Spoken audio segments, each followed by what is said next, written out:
क्षरः सर्वाणि भूतानि कूटस्थोऽक्षर उच्यते कूटस्थोऽक्षर उच्यते उत्तमः पुरुषस्त्वन्यः उत्तमः पुरुषस्त्वन्यः परमात्मेत्य उदाहृतः परमात्मेत्युदाहृतः यो लोकत्रयमाविश्य यो लोकत्रयमाविश्य बिभर्त्य ईश्वरः बिभर्त्यव्यय ईश्वरः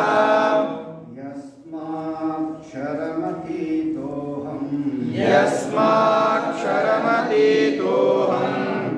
अक्षरादपि चोत्तमः अक्षरादपि चोत्तमः अतोऽस्मि लोके वेदे च अतोऽस्मि लोके वेदे च प्रथिता पुरुषोत्तमः प्रथिता पुरुषोत्तमः यो मामेवमसम्मूढो यो मामेवमसम्मूढो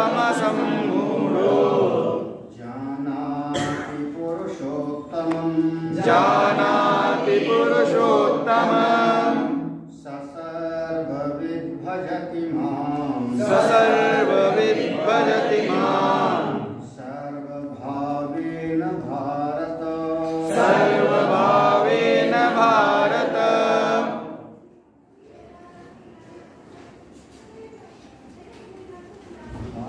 यानी प्रकाश ज्ञान,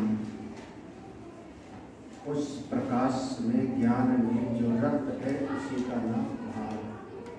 हे अर्जुन, अर्जुन का संबोधन है कुरुवंशियों में श्रेष्ठ, भरतवंशियों में श्रेष्ठ, ज्ञान के मार्ग पर चलने वाले। हे भारत, यौ असम्मूढ़ः एवं मां पुरुषोत्तमं जानाति। यौ जो कोई भी, हे भारत, यह जो कोई भी, अब यहाँ पर देखो, जहाँ पर भी गीता जी में यह शब्द आवे तुरंत समझना यहाँ शरीर का भेद नहीं है, आयु का भेद नहीं है। बालक चाहे युवा, चाहे वृद्ध, चाहे स्वस्थ, चाहे बीमार, चाहे पुरुष, चाहे स्त्री, चाहे ब्राह्मण, चाहे क्षत्रिय, ये सारे भेद समाप्त होकर के जो कोई भी ऐसा कर लेंगे, यह जो कोई भी असम्मूढ़ा, असम्मूढ़ा माने मूर्ख नहीं है, सम्मूढ़ा माने अच्छी प्रकार से मूर्ख, मूढ़, मूढ़ माने मूर्ख, सम उपसर्ग लगा दिया आगे तो सम्मूढ़ा अच्छी प्रकार से मूर्ख, और सम के आगे एक अक्षर और लगा दिया आ। इसका मतलब जिसके भीतर जरा भी नासमझी नहीं है, असम्मूढ़। यहाँ पर दो उपसर्ग लगा आ और सम, और मूल शब्द है, तो असम्मूढ़ा जो बिल्कुल प्रज्ञावान है, बुद्धिमान है, जिसके भीतर मूर्खता नहीं है, नासमझी नहीं है। शायद मूर्खता को हम लोगों ने दृष्टांत समझा था ना, जो स्वयं अपनी डाल पे बैठा हो और उसी को वो काट रहा हो, वही मूर्खता की पहचान होगी। अपना हित और अनहित जिसको समझ नहीं आता, ऐसा मूर्ख है। और जो प्रज्ञावान है वह असम्मूढ़। कर्ता क्या है? एवं माम, यहाँ पर तीन शब्द जुड़ा हुआ है, माम धन एवं धन असम्मूढ़। तो यह असम्मूढ़ो एवं माम पुरुषोत्तमम जानाति। एवं इस प्रकार से, जो प्रज्ञावान इस प्रकार से, किस प्रकार से? पूर्व का श्लोक ले आओ, मैं क्षर से भी श्रेष्ठ हूँ और अक्षर से भी श्रेष्ठ हूँ, इसीलिए मुझको पुरुषोत्तम कहा जाता है। तो इस प्रकार से माम माने मुझको पुरुषोत्तम जानता है। यस्माक्षरमतीतोऽहम् अक्षरादपि अतो अस्मि लोके वेदे च प्रतितः पुरुषोत्तम, है ना। तो जो ऐसा मुझको पुरुषोत्तम जानता है, यानी क्षर से भी परे और अक्षर से भी परे, जो मुझको पुरुषोत्तम जान लेना, अनुभव करनी चाहिए। सा सर्वविद, वही सर्वज्ञ। सर्वविद, सर्वविद माने, विद माने जानना, सर्व माने सब कुछ जानने वाला, वही सर्वज्ञ, वही ज्ञान है। सा सर्वविद, सब जो मुझको ऐसा जानता है वो सर्वज्ञ। अच्छा, जब सर्वज्ञ हो गया तो क्या करेगा फिर? भाई जब सर्वज्ञ हो गया तो करेगा क्या? बोले फिर अहंकार का तो लेस नहीं है ना उसके भीतर, अब तो खत्म हो गया। अगर अहंकार होता तो सम्मूढ़ होता, फिर प्रज्ञावान नहीं होता। अगर दर्प होता, अभिमान होता तो न समझ होता, फिर वह ज्ञानी कैसे होता? तो उसका अपना अपना व्यक्तित्व मिट गया। क्षर अक्षर दोनों के परे तत्व को जान गया तो सर्वज्ञ हो गया। तो क्या करेगा? तो कहते हैं सर्वभावेन माम भजति। सर्वभावेन माम, सभी प्रकार से, सभी भावना के साथ, जिसको कह दो मन बुद्धि सब लगा के, फिर करता क्या है? माम भजति, मेरा ही सेवन करता है, मेरा ही चिंतन सुमिरन करता है, मेरा भजन करता है। जो इस प्रकार से मुझको जान जाता है वो मेरा ही भजन करता है। यहाँ भजन माने मेरी सेवा, मेरा ज्ञान, मेरा चिंतन। भजन शब्द के 4 अर्थ होते हैं। ये भज सेवाया के धातु है, जिसका अर्थ करता है भजन, भजता भजन। तो सेवा करने के अर्थ में होता है, और जब सेवा करते हैं तो हमारा प्रेम प्रकट होता है। तो वो जैसे कह दो कि वो उसका भजन करना है। क्या मतलब? प्रभु की सेवा करना हर दृष्टि से। और दूसरा भाव होगा भजत का, भज का, इस धातु का भज, भजनात्, भजनात् भक्ति, निरंतर चित्त वृत्ति में स्मरण बनाए रखे।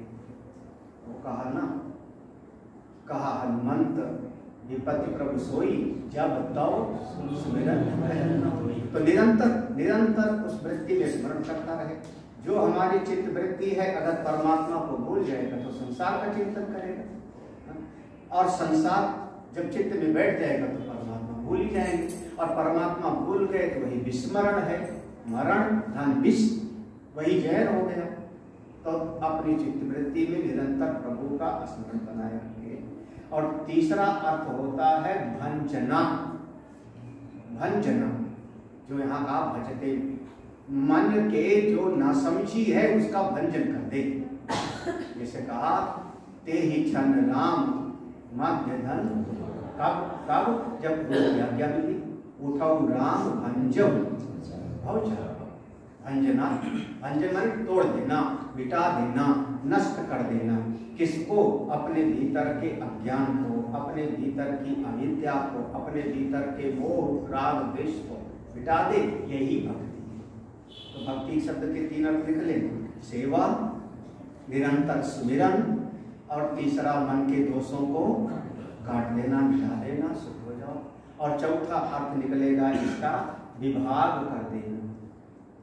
भागो भक्ति कहते हैं, भागो भक्ति, भाग कर देना, विभाग कर देना।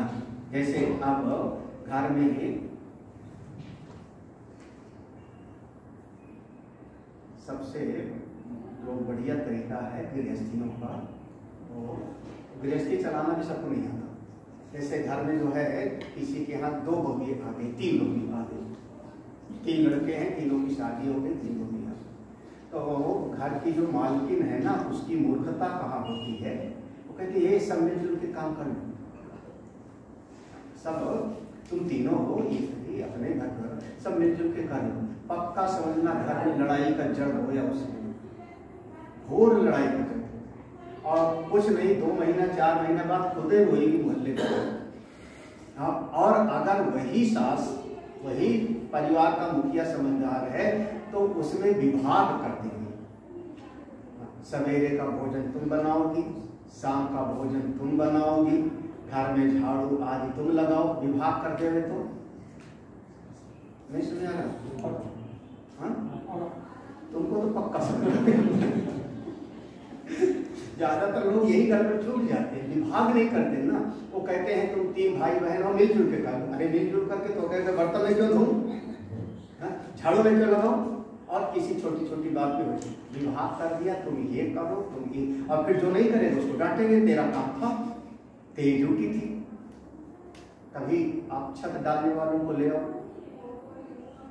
जो हम लोगों के यहाँ लेबर छत डालते हैं, उनका पूरा 50 लोगों का ग्रुप होता है, पूरा ट्रैक्टर ट्राली भर के आते हैं।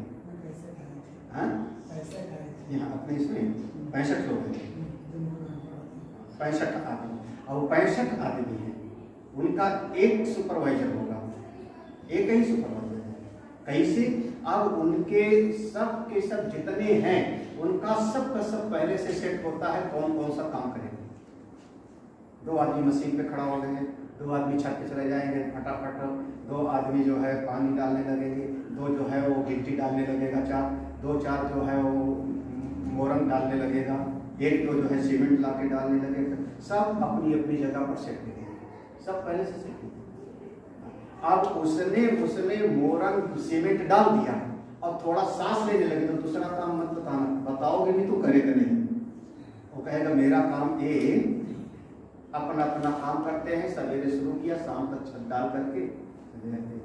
हम लोग क्या सोचते हैं, ये मजदूर के देखो ईंट वहां रख दिया है, खाली बैठा हुआ है, थोड़ा काम करो, ऐसे सोचते हैं। वो नहीं करेगा, क्योंकि आप विभाग कर दो। अगर विभाग आप कर देते हो तो बिल्कुल ठीक ठीक समझ में आ जाती है बात, और समस्या भी थोड़ी कम हो जाती है।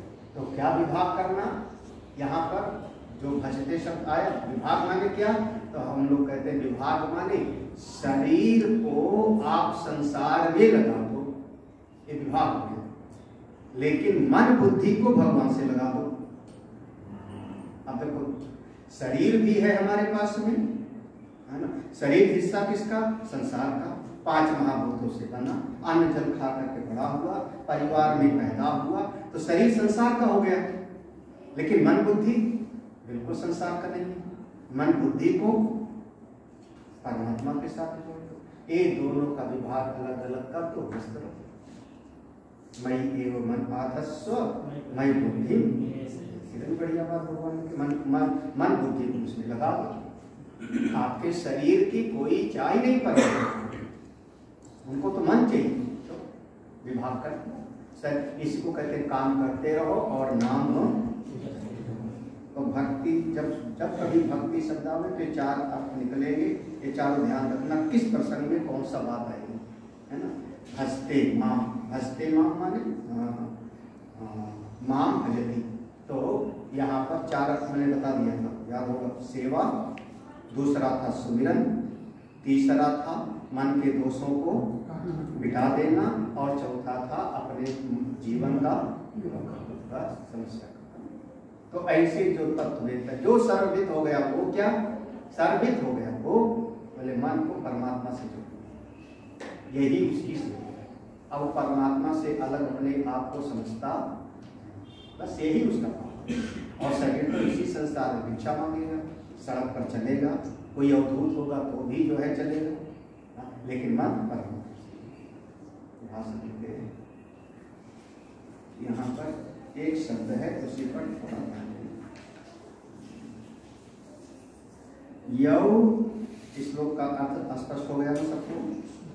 यौ माम एवं असम्मोढ़ो जानाति पुरुषोत्तम, जो इस प्रकार से माम एवं मुझको इस प्रकार से असम्मोढ़ा बुद्धिमान है, ना समझ नहीं है, जानाति जानता है, वो क्या जानता है, पुरुषोत्तम, वो सर्वविद, वही सर्वविद। भजति माम, फिर वो मेरा ही भजन करता है। कैसे, सर्वभाव है, सभी भावनाओं के साथ, इसको कहते हैं मनसा वाचा कर्म। यौ माम ईश्वरम यथोक्त विशेषणम एवं यथोक्तेन प्रकारेण असम्मूढ़ः सम्मोहवर्जितः सन् जानाति अयम अहम अस्मि इति पुरुषोत्तमम्। यौ, जो कोई भी, माम माने ईश्वर, उस परमात्मा को मुझ ईश्वर को यथोक्त विशेषण, जैसे पहले विशेषण बताया गया है उन विशेषणों के साथ। कौन से विशेषण बताए गए थे? अनादित्वात् निर्गुणत्वात् परमात्मा अयम अव्यय, वही पुरुषोत्तम है ना। तो ऐसे विशेषणों के साथ यथोक्तेन प्रकार जैसे बताया गया था वैसा असम्मूढ़ा, असम्मूढ़ा माने सम्मोह वर्जिता, जिसके भीतर अब कोई मोह नहीं रह गया, ना समझी नहीं रही। सन जाना, अब वो जानता है। क्या जानता है? अयम अहमस्मीति, वह जो पुरुषोत्तम है वही मैं हूँ, जो ऐसा जान जाता है।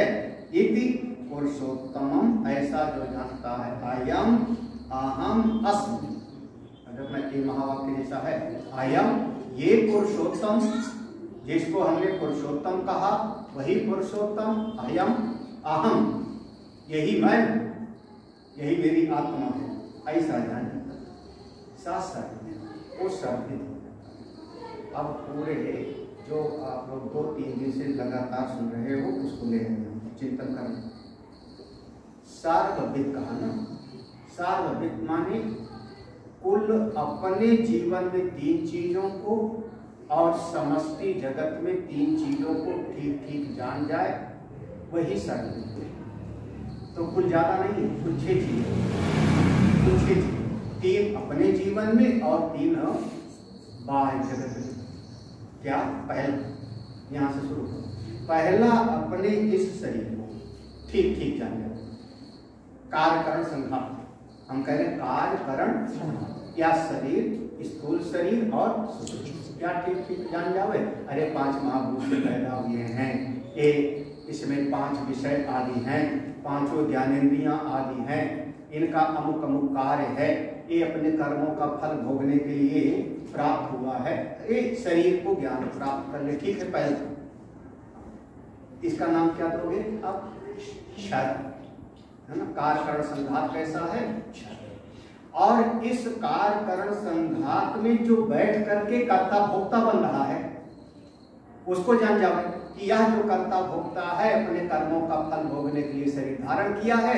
जब उसका शरीर धारण का प्रयोजन पूरा हो जाएगा, उसके कर्म का प्रारंभ का भोग पूरा हो जाएगा, तो अपने संस्कारों की पूंजी लेकर के फिर से आगे चला जाएगा, दूसरा शरीर धारण करेगा। बताया था ना पहले, वहां बताया था ना, कौन सा? मनसस्थान इंद्रियाणि प्रकृति स्थान उत्क्रांतम स्थितम वापि भुंजान, ऐसे रहा था ना। विमूढ़ानां पश्यन्ति पश्यन्ति, तो उसको जान गया। कौन? जो आता और जाता है, उसकी को अक्षर है। ये शरीर आज कार्यकरण संघात दोनों, स्थूल शरीर, सूक्ष्म शरीर, क्षर, और ये आने जाने वाला अक्षर, क्योंकि वो मरता नहीं, वो बस जगह बदल देता है। और इन दोनों को जब चेतनता प्रदान कर रहा है, वही जो आने जाने वाला जीव है, जब वो अविद्या आदि की उपाधि को हटा दिया, अंतःकरण की उपाधि को हटा दिया, कर्ता भोक्ता को, तो वही आत्मा है। सवेरे भी मैंने कहा था, कल भी समझा है ना। तो शरीर और ये आने जाने वाला जीव, ये जीव को मैंने बताया था ना, 2 स्थिति है।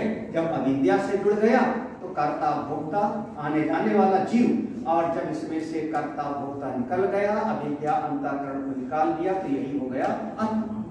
तो अपने भीतर 3 चीज को जानते हैं, शरीर, जीव और आत्मा। आत्मा कैसा? आप लोग को पढ़े हुए हो, श्लोक याद है, न जायते विरते वा कदाचित् नायं भूत्वा, वो आत्मा ठीक ठीक है। तो 3 चीजें हैं। अब ऐसे इस सारे जगत में मिलाओ, ये सारा का सारा ब्रह्मांड जितना कुछ भी है, ये सब का सब क्षर है, विनाशी है। क्षरः सर्वाणि भूतानि, यही ना, सारा जगत क्षर है, ठीक है। और इस सारे जगत को उत्पन्न करने वाला जो माया का स्वामी है, अव्यक्त का स्वामी है, वो कौन है? वो अक्षर, वो अक्षर, या जिसको वहां पर कहा भगवान। माया उपई, माया का स्वामी, वह अक्षर हो गए, ठीक है ना। ये सारा जगत अक्षर है, विनाशशील है, और इस सारे जगत को जो बनाने वाली माया है, उसका स्वामी भगवान। क्योंकि माया शक्ति को लेकर के उन्होंने सृष्टि को बनाया, उसको जान गया। तो क्षर जगत को जान गया, वो माया के स्वामी को जान गया, और जब वो माया छाया को किनारे रख दिए तब, जैसे यहाँ अविद्या को किनारे रखा, जब उस ईश्वर में से माया को किनारे कर दिया, अव्यक्त को किनारे कर दिया, तब वो क्या है? वो ब्रह्म। बस तीन उसको जाना, तीन यहाँ जान लिया, तीन वहां जान लिया, इतने है क्या? ठीक ठीक, यहाँ तीन को जाना, ठीक तीन तीन वहां जाना, कितने कितने हो गए? छह हुई।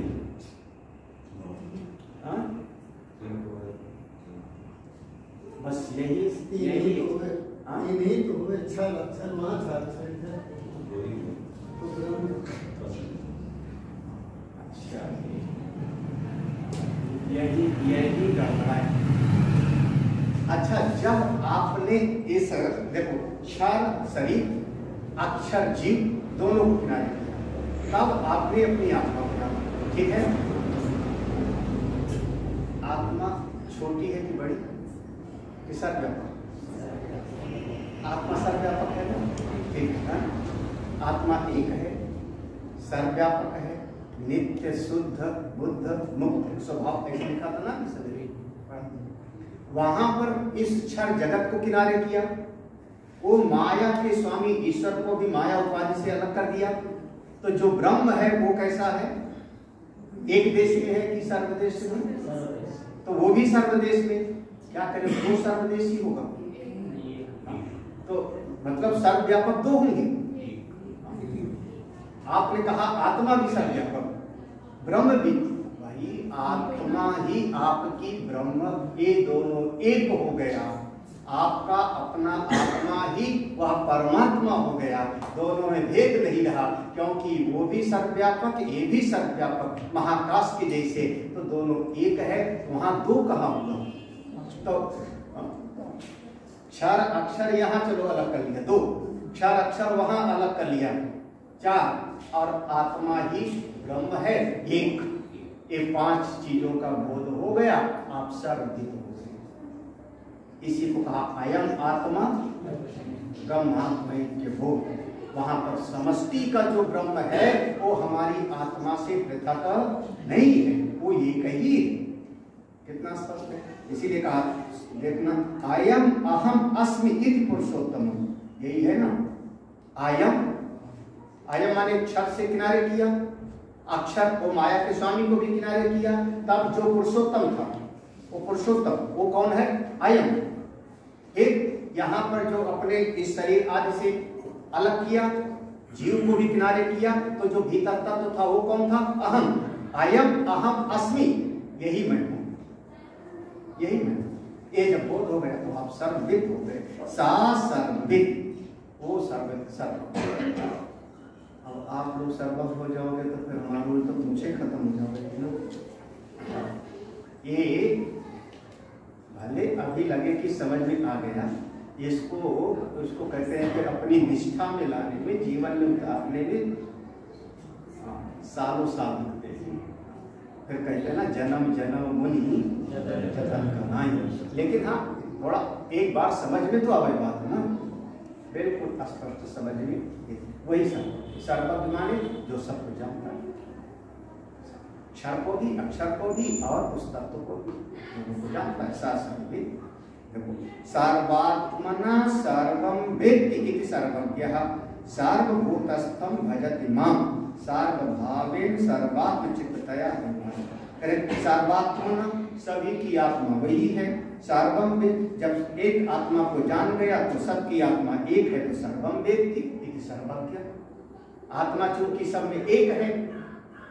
अरे भाई, हमारे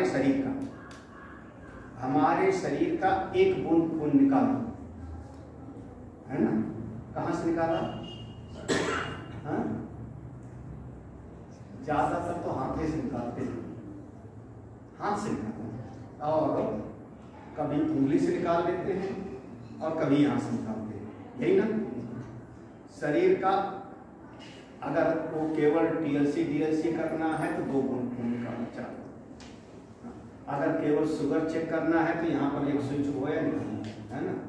और अगर लिपिड प्रोफाइल वगैरह करना है, कोलेस्ट्रॉल वगैरह चेक करना है, तो यहाँ से फिर जो है इतना निकालेंगे, इतना खून निकालेंगे, इतना ही। अब इसमें स्विच होके 4 बूंद खून निकाल लिया और उन्होंने पूरे हमारे शरीर में खून में क्या क्या है सब बता दिया। हम कहेंगे हमारे यहाँ से निकाला था तो हमारे पेट में के खून में कितना है वो कैसे बता रहे हैं? समझ, यहाँ से जो पकड़ लिया वो पूरे शरीर में, 1 बूंद जल को लेकर के आपने टेस्ट कर लिया, क्या निकला? बोले हाइड्रोजन और ऑक्सीजन। यही ना फार्मूला, H2, उसमें ऑक्सीजन भी है और उसमें हाइड्रोजन। हाइड्रोजन को कहते हैं कोई जलने वाला पदार्थ है, ज्वलनशील कहते हैं ना हाइड्रोजन को। सड़क पर जब कभी जो ट्रक जाता है तो उसमें देखो, उसमें हाइड्रोजन लिखा होता है और लिखा होता है ज्वलनशील पदार्थ। हाइड्रोजन को वही तेज का हम कहते हैं जल किससे बना? तेज से, अग्नि से। उसमें जो हाइड्रोजन है, और हाइड्रोजन कितना है उसमें? H2 है ना, सही है ना। हाइड्रोजन ज्यादा है और ऑक्सीजन, कितना आसान सी बात है, समझ लो अगर कोई समझे अग्नि से बना। तो अगर 1 बूंद जल लिया और 1 बूंद जल के टेस्ट किया तो उन्होंने कहा कि इसमें हाइड्रोजन और ऑक्सीजन इतना मिला, तो इतना विशाल समुद्र का सब जान गए कि नहीं? टेस्ट किया 1 बूंद का और जान गए पूरे समुद्र का। उसी प्रकार से यहाँ अपनी आत्मा को समझा, आत्मा ही सर्वात्मना है, सबकी आत्मा है। तो जो ऐसा जान गया वो सर्वज्ञ हो गया, सर्वज्ञ हो गया। सर्वम वेत्ति इति सर्वज्ञ और सर्वभूतस्थम भजति। जब ऐसा देख लिया कि मेरी आत्मा ही सब में है, तब भजति माम सर्वभावेन, फिर हर दृष्टि से सर्वात्म चित्तया, प्रत्येक भाव से कोई मनसा वाचा कर्म, सब दृष्टि से मेरा ही भजन करता है, मेरी शरण में रहता है। क्यों? क्योंकि सर्वज्ञ। और अब सर्व भाषा में क्या कहोगे? ब्रह्मविद, ब्रह्म जानत तुम्हें, वो भी सर्वज्ञ था, लेकिन एक 5 चीजों को ठीक ठीक जाना, अच्छा नहीं 5 है ना, छा बोलोगे तो फिर गड़बड़ हो जाएगा। हाँ, क्योंकि आप देखते हैं अस्मिन् अध्याये भगवत तत्व ज्ञानम मोक्ष फलम उक्त्वा अथ इदानीं तत्स्तौति। अस्मिन् अध्याय, इस 15वें अध्याय में भगवत तत्व ज्ञानम, उस परमात्मा के तत्व का बोध कराएगा, पुरुषोत्तम तत्व का, क्षर अक्षर से परे उस भगवत तत्व का ज्ञान दिया गया। और फिर मोक्ष फलम उक्त्वा, उस ज्ञान को जो प्राप्त कर लेगा वो भी बता दिया गया। क्या बताया उस ज्ञान को जो प्राप्त कर लेगा? यद गत्वा न निवर्तन्ते तद्धाम तद्भूतम्, ऐसे कहा था ना। तो वो उसको जाकर के दोबारा नहीं आ गया, मोक्ष का फल भी बता दिया। अब अथ इदानी, अब इस ज्ञान की स्थिति है, सब जगह नहीं है, पूरे गीता में देखेंगे तो बस कहीं कहीं पर है कहीं कहीं पर, सब जगह नहीं है। लेकिन यहाँ अब इदम इदानी तत्स्तौति, अब इस ज्ञान की स्तुति है, जिस ज्ञान को आप लोग सुन रहे हो, समझने का प्रयास कर रहे हो, इस ज्ञान की स्तुति। कितनी बड़ी बात है। जैसे भगवान 9वें अध्याय में कहेंगे ना, ये राज विद्या है, ये राज भी है, राज विद्या राजविद्यम पवित्रम इदम, वहां पर उस ज्ञान की स्तुति है। तो ऐसे यहाँ पर एति गुह्यतमं शास्त्रम् इदमुक्तं मया नघ एतद्बुद्ध्वा बुद्धिमान् स्यात् कृतकृत्यश्च भारत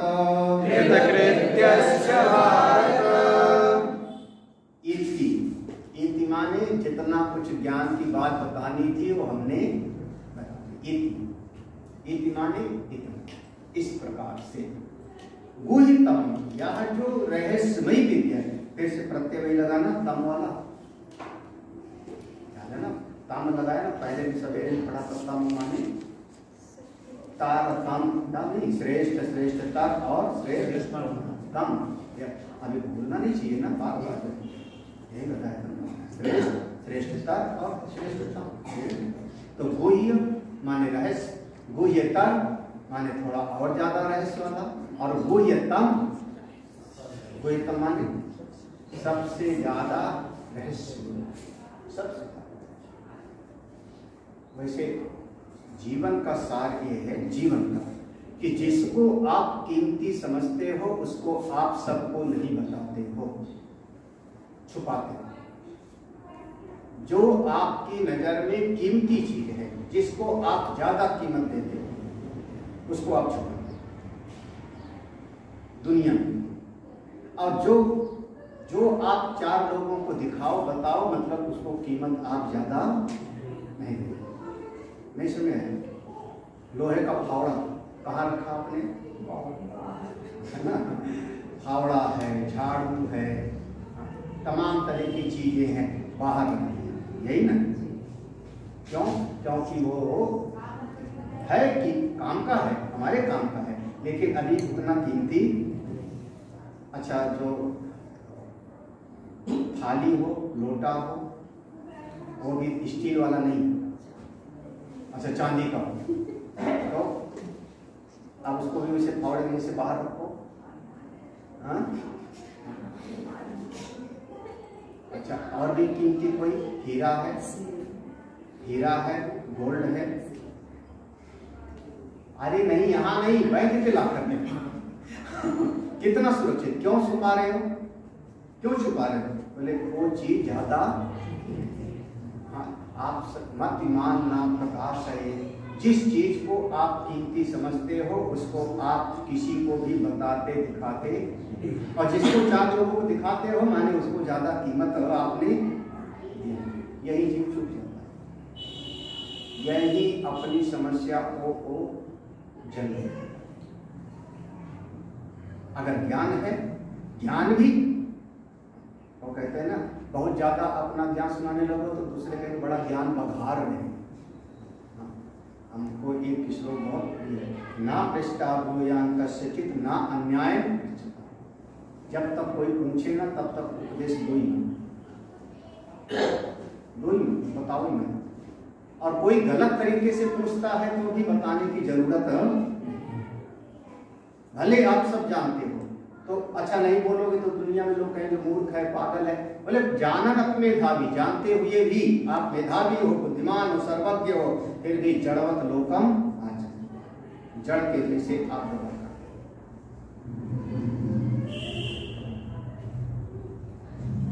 क्या कहा, तस्मादेवं विदित्वैनम् अद्वैते योजयेत् स्मृति, अद्वैतं समनुप्राप्य जड़वत लोकम आचरेत्। निर्स्तुति निर्निमस्कारो निषधाकारो एव च चलाचल निकेतश्च यदि यदृच्छिको भवेत्। मांडूक्योपनिषद में जब पढ़ोगे तब मांडूक्योपनिषद में अद्वैत से तो जो रहस्यमयी चीज होती है सबको नहीं। अच्छा, भगवान ने अपना विराट स्वरूप कितनों को दिखाया? हाँ, कितनों? बताओ ढूंढो। यशोदा मैया को दिखाया, वहां से शुरू करो ना। बचपन में अपनी माँ को दिखाया यशोदा मैया को, वो भी योग माया से बुलवा दिया वहां से ना। उसके बाद फिर एक उत्तंक मुनि को दिखाया, एक उत्तंक मुनि को दिखाया, और तीसरा जो है महाभारत के जो इनके हस्तिनापुर की सभा में दिखाया। हाँ? जब शांति दूत बन के गए थे, लोगों ने कहा पकड़ के बंदे बना, तब दिखाया। और चौथा एक अर्जुन को दिखाया। बस पूरे जीवन उपदेश कितनों को दिया ज्ञान का? भगवान ने एक दिया अर्जुन को, और अंत में दिया उद्धव को। भागवत जी में उद्धव को उपदेश करते हैं। और बताओ किसको उपदेश दिया? कि सुनो सुनो, ए गोप सखा, ए भद्र तोक बरुथब, सुन सुन मैं आत्मा हूँ, मैं ब्रह्म बताया कभी, मैं क्षर और अक्षर दोनों से परे हूँ, उपदेश दिया कभी। जो चीज कीमती होती है वो ऐसे बिखेरी ही नहीं जाती। गुह्यतम, ये ज्ञान बहुत रहस्यमयी है। गुह्यतम, गोप्यतम क्या है? शास्त्रम या गीता शास्त्र, पूरा का पूरा गीता शास्त्र और उसमें भी 15वां अध्याय। यह गुह्यतम शास्त्र है जो इदम उक्तम, इदम मया उक्तम, इसको मेरे द्वारा कहा गया। ये प्राचीन काल से चला आ रहा है, अनादि परंपरा है। माया शब्द कहने का मतलब है केवल नई नई बात नहीं, नई नहीं है, पहले भी था, लेकिन अब मैंने इसको मेरे द्वारा बताया।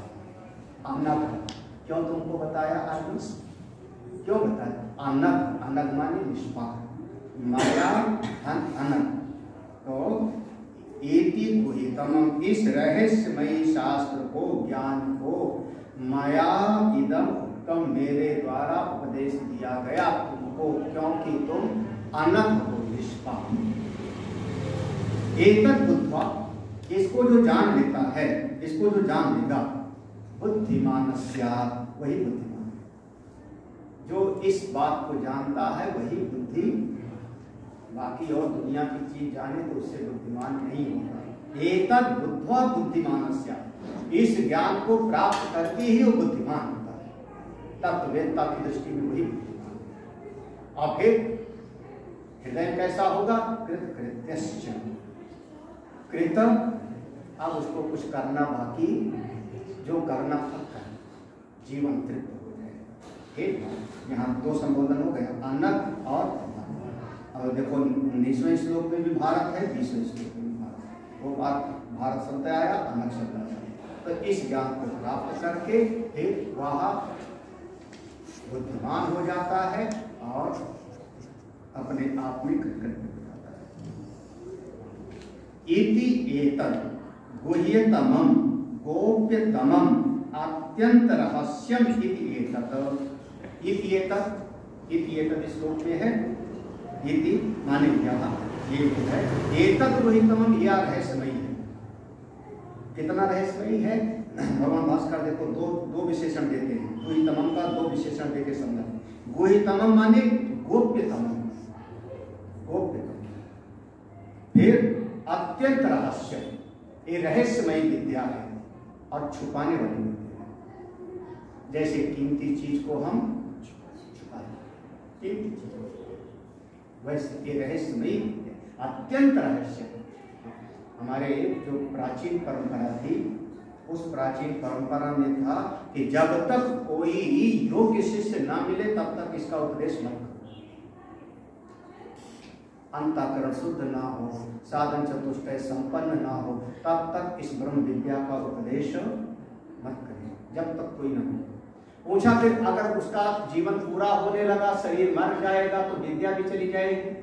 तो कहा कोई बात नहीं, जब उसको लगे कि मेरा अंतिम समय आ गया, मेरा अंतिम समय आ गया और हमको पूरे जीवन में कोई योग्य शिष्य नहीं मिला, तो अंतिम समय में अपने जो 4 बच्चे हैं उनमें जो से ज्येष्ठ हो, ज्येष्ठ माने बुद्धि से श्रेष्ठ हो, ज्ञान से श्रेष्ठ हो, उस बेटे को ज्ञान दे करके फिर शरीर छोड़ो। ज्येष्ठाय च श्रेष्ठाय च, तो ये कैवल्य उपनिषद में परंपरा आती है ना, कैवल्य उपनिषद में जिस ज्ञान को अथर्वा ऋषि ने देखा, उन्होंने फिर अपने पुत्र को दिया, फिर उन्होंने अपने शिष्य को दिया।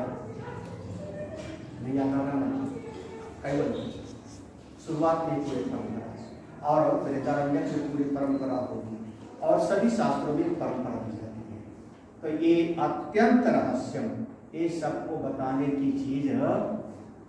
वैसे सही बात कहूँ तो ये जितने दादाजी हैं, पिताजी हैं, घर के बड़े बुजुर्ग हैं, ये इनके पास कितना पैसा है कभी घर में जल्दी बताते नहीं। कितना है क्या हुआ? आप लोगों को परिवार में पता है सबको कितना है आपके पास में, कितनी प्रॉपर्टी, कितना धन, कितना है? अगर आप बताते हो तो फिर आप ना समझ। क्या मुझे समझ आ रहा क्या? अरे 5-6 लोग तो रिटायर हुए बैठे हो, आपके पास कितना है पता है? बेटा, बहू, बेटी, दामाद, पत्नी, अड़ोसी पड़ोसी पता है किसी को? और आजकल तो आधार कार्ड चल गया तो मुसीबत हो गई। आधार कार्ड ना हो गए तो स्त्रियों को कितनी आयु है किसी को पता? ये हमेशा झूठ बोलती हैं, होंगे 40 की तो कहेंगे अभी हम 32 के हैं।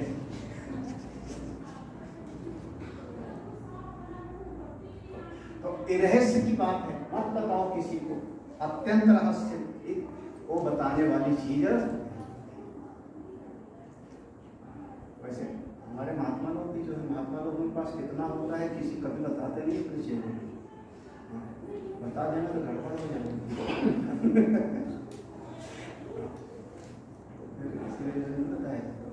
हाँ क्या क्या जो भी है, चाहे फिकर फांकी करें, चाहे फांकी करें, चाहे करोड़ों बताएंगे नहीं। हम क्यों कहेंगे हमारे पास खाली है, भिखारी है, हम कहेंगे करो, हम बताएंगे क्यों बताऊंगा? तो क्योंकि ये सब कुछ चीजें रहस्य वाली होती हैं, और जब जीव बताना शुरू कर देता है समस्या जीव। आप बता दो हमारे पास इतना पैसा है, वही बेटा दूसरे दिन उसके जीवन में 50 समस्या गिनाए, आप 10 लाख दे दो, आप दे दो, नहीं दोगे गला भी दबाओगे। ये बिल्कुल बताओ मुसीबत मोल। ये रानी गली में कोई महात्मा को अंदर एक ही चीज रहस्य।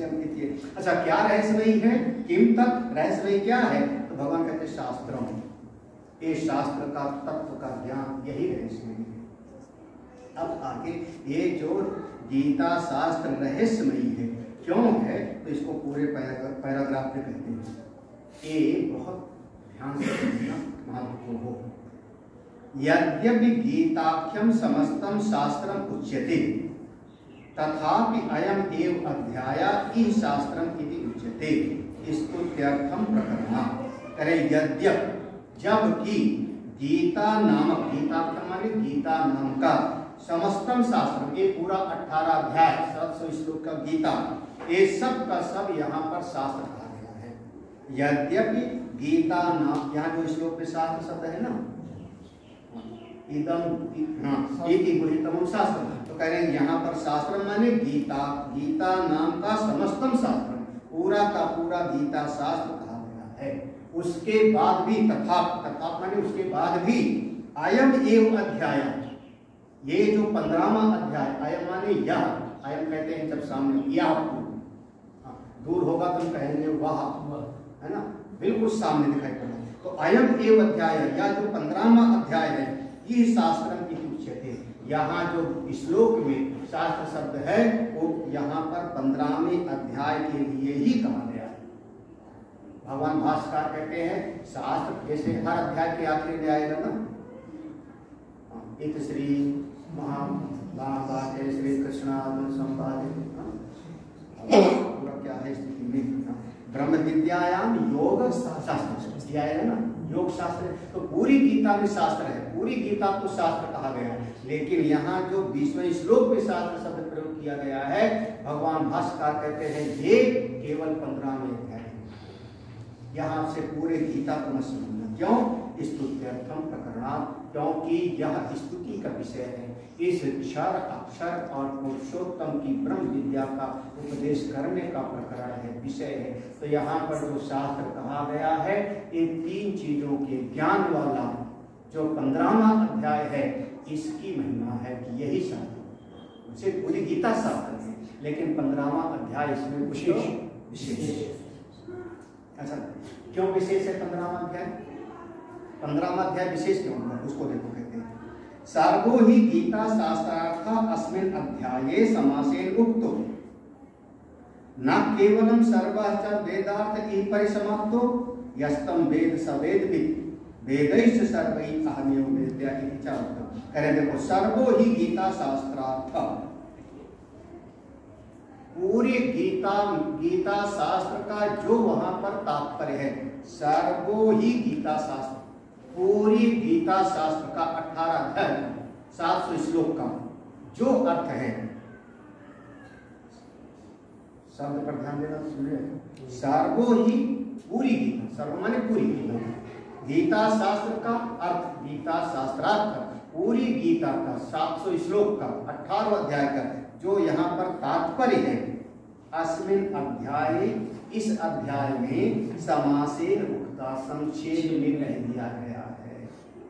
पूरे गीता का जो सार है, जो तत्व की बात है, इस अध्याय में उसको संक्षेप में, मतलब जो यहाँ बता दिया गया है वही सब जगह पर है, विस्तार से, थोड़ा किसी और तरीके से सार इसमें समासेन। अच्छा, कहते न केवलम सर्वम च वेदार्थ ई परिसम, न केवलम सर्वच, इतना ही नहीं, इतना ही नहीं, न केवलम, इतना ही नहीं, न केवलम को करना अलग, न केवल माने पूरे गीता का ही अर्थ इसमें नहीं है, पूरे गीता का अर्थ मत समझ लेना। फिर क्या, सर्वच वेदार्थ ई परिसमाप्तो। हाँ, अब यहाँ से देखना, जैसे पहले तो सर्वो ही गीता शास्त्रार्थ अस्मिन अध्याय समासेन, पूरे गीता शास्त्र का जो मूल कहना का तात्पर्य है इस अध्याय में कह दिया। फिर अब अगला शब्द है ना केवल, केवल गीता ही नहीं, फिर क्या कहा, सर्वच वेदार्थ, चारों वेदों का, चारों वेदों का जो तात्पर्य है, वेदार्थ माने जो तात्पर्य